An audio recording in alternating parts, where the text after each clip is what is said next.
Welcome to my thoughts on The Walking Dead, Season 2, Episode 1. This episode is called What Lies Ahead. Spoilers for every episode leading up to it, including this one, another episode I love. The video will be rated roughly what the episode was. I'm thinking like TV 14, we're too bad to check. And yeah, let's dive right in. So yeah, this was a really phenomenal season opener. You know, it's one of those things, it's important to show that the season before, whatever came before was not like a fluke. We still got it, and yeah, some great tension, some great zombie kills. Let's see, we're setting the story. You know, at the end of season 1, it was unclear exactly what they were going to do. It was just, okay, the CDC is not going to work, so back on the road, and now we hear this. What was like a radio thing of like, okay, that's a place to go. So I'm thinking over the course of this season, they're gonna try to make their way there. By the end of this episode, it's still, where is Sophia, and saving Carl's life from the gunshot. There's a lot to love here. I thought they did a really solid job following up on stuff that happened in season 1 that had not yet been followed up on, and some of it happened in the finale, so I'm not exactly blaming them. The discussion, I suppose it was almost more a monologue. These names, I think her name is Andrea, talking to Dale and the thing with the gun, because he's thinking, if she has the chance, she is going to kill herself. That's what happened at the CDC, And it's this great, because she did... You really get a sense of their different perspectives. She was ready to die, and he perceived that as inherently a bad thing, whereas she... felt like she's taking control of, and it is one of those things where, genuinely, we as the viewer are not told that one of these two is right. It is genuinely well, what would I do under those circumstances? And it is, I would argue there is some generational, I don't know if conflict is probably too harsh a word, but their different perspectives on it, I would argue, is informed by their generation. He is of the opinion that it is always bad when a young person dies, and that's understandable. I am not going to speculate as to his exact age, but I wouldn't rule out that he, certainly he remembers, I don't know if he served in Vietnam, but he remembers when it was, in the media, on the nightly news and such, and maybe he grew up not very long after World War II, and he was hearing about, did you hear about, the Johnsons, their son never came back, kind of thing. So in his mind, it is 100% a bad thing for a young person to die, and to her, it is this thing of, I have to tread carefully here. We are getting to a place where a lot of young people think about their death in a way that is different from earlier generations, where the idea that you should have the right to end your own life if you genuinely feel like that is what's right, that notion is becoming somewhat more accepted than in previous generations. I've heard of people, I'm not naming any names or anything, but I know there, in previous generations, sometimes some would say that suicide was cowardly, it was taking the easy way out, things like that. That's how it used to be seen. And there's still a lot of people of my generation and younger generation still that see it that way, but gradually we are getting to a place where, you know, more, yeah. Um, I think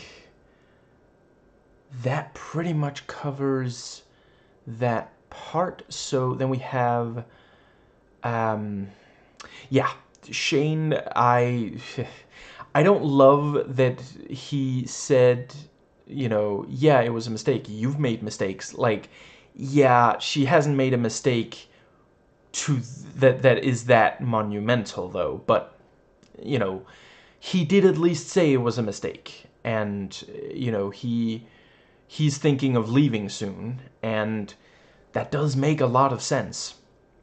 And Andrea overhears that and says, neither of us really work as part of this group anymore. And let's see. I'm really interested to see if they really do end up leaving, and certainly whether or not it will be soon. I could absolutely see it, and I do really appreciate she stands up for herself and says, I'm not asking for, you know, I'm not asking for you to take care of me. I'm saying we could help each other, and neither of us really fit as she was with the group because it was safer for her and Amy to be there, but that's not really, yeah. Let's see, and right, I do appreciate that Dale doesn't go off on Andrea. He says, I saved your life, and I appreciate her pointing out, no, I saved yours. You were going to die there, because you pressured me into it. You forced my hand.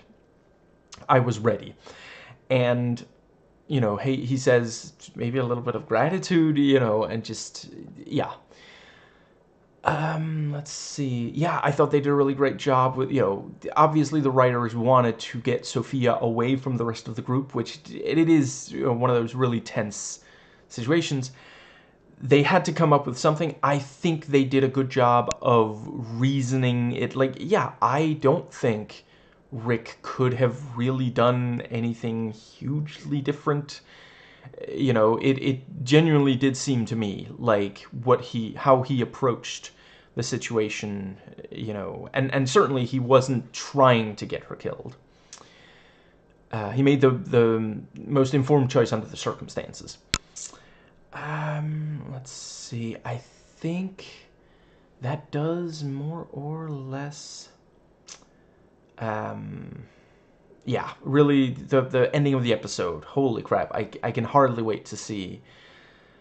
Because essentially the way I see it, there's two options. Maybe someone is just a real terrible person and purposefully shot this kid, or maybe they were trying to shoot the deer and maybe didn't realize that the kid was in the line of fire, or was so desperate that they hoped it would work out, or something like that. But yeah, and I love that we don't see by the end of the episode exactly, yeah.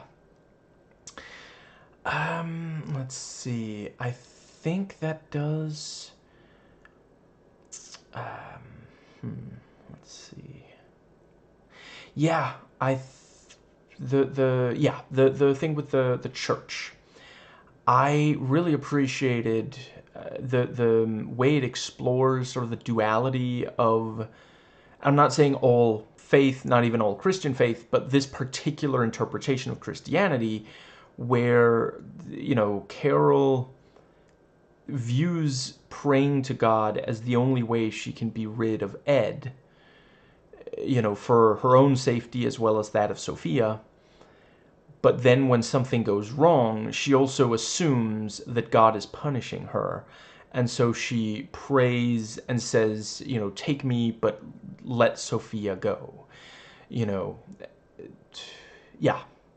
I thought they did a really great job there. And, it wasn't really saying either that you should or shouldn't believe. It is more complicated than just this kind of binary, yeah, I quite appreciated that. I think that might be, Yeah, right. I thought it was really. I like the element that they found, or Carl found, to take away. It's no stolen valor here. He finds this set of knives. How'd they get that many knives there? Checked them, and yeah, the that is going to be a way for them to limit ammo use and avoid the noise the noise of gunfire attracting more walkers. So yeah, that's a it's again, like in season one there was a lot of focus on those two things, and now there's this somewhat alternative. It's not always going to work. If there's too many of them, Sid, that's it. But yeah, I quite appreciate. Yeah, that's the thing. Like, the episode both gives at least a little bit of hope with the knives and the guns and starting some shit and the radio message, but Carl gets shot, Sophia goes missing, so yeah, really. And I mean, it will make a difference for the survivor group if Shane and Andrea leave, especially if they just disappear at some point. Right. I really love the thing with Dale and the African American. I'm sorry, all these names. I swear it's not meant as disrespect. The let's see. Yeah, Dale is like watching, and the African American says, what? I thought you were supposed to be fixing the radiator hose, I think it's called. And he's like, oh, I fixed it already. So you were pretending. I was pantomiming.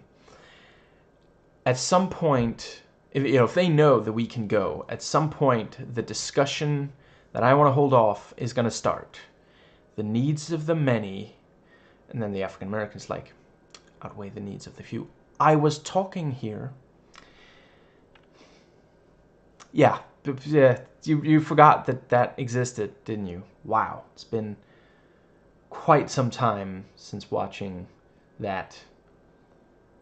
Do we want to call it a movie? I guess technically. Anyway, but yeah, and after all that, the African American's like, so that radiator hose really kicking your ass, huh? So I guess he didn't understand. Yeah, just kidding. I thought that was a great way of him saying, I agree, and I'm gonna keep the secret. We're gonna keep, yeah. Let's see. That is the thing, with Dale, we see this kind of, he will sometimes make a decision on behalf of others because he feels like they might make the wrong one. And that's, again, the kind of thing someone, a patriarch from his generation would do.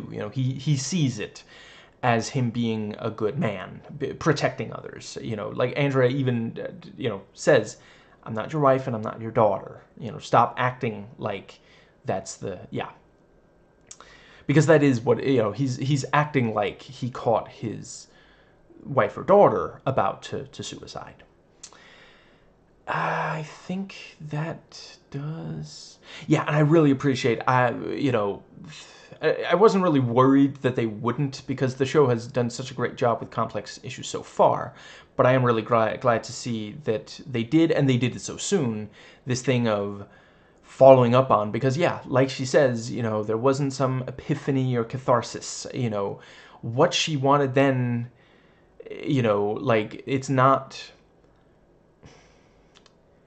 whether or not she still wants it is not necessarily, the she's not necessarily gonna be super happy to be alive if someone forces her, out of letting herself die. Now, let's see. Yeah, the great tension with them hiding under cars.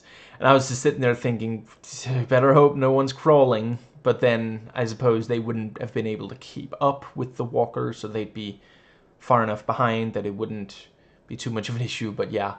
And yeah, let's see, I want to say it's Sophia who, like, gets really scared and screams, understandably, Poor Carl, with Shane, continuing to just push him away, and it is this thing of like, yeah, Shane is struggling with the balance of, how far does he go in pushing away Carl?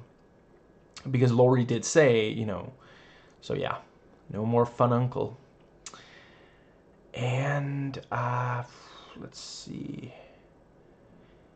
Right, I appreciate the detail that Daryl can keep finding tracks after Rick can't.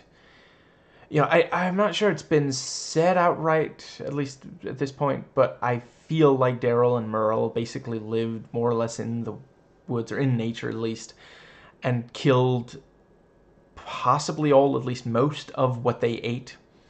So, years of practice at this. And that also, something like the crossbow, it's silent enough that, the it doesn't scare away a lot of animals from a place that you may want to go back and hunt. You might not hunt too many things in one area in one day, but a loud noise might have the animals going far away for multiple days. I can imagine. I'm theorizing here. But yeah, and this thing of, they check to see if it's fed recently and slice it open. You call that a gut-slicing knife? This is a gut-slicing knife. And yeah, even cutting open the stomach, and yeah, just really, really nasty, gnarly. Absolutely loved it. Right. I hope that bit at the end isn't the. I'm gonna hold off. I think I'm gonna save that for a later episode. Anyway, yeah, cutting open the stomach and bringing out the guts, and yeah, I'm just thinking. So, where in there is the part that looks like a mix between like a dog, a human, and a T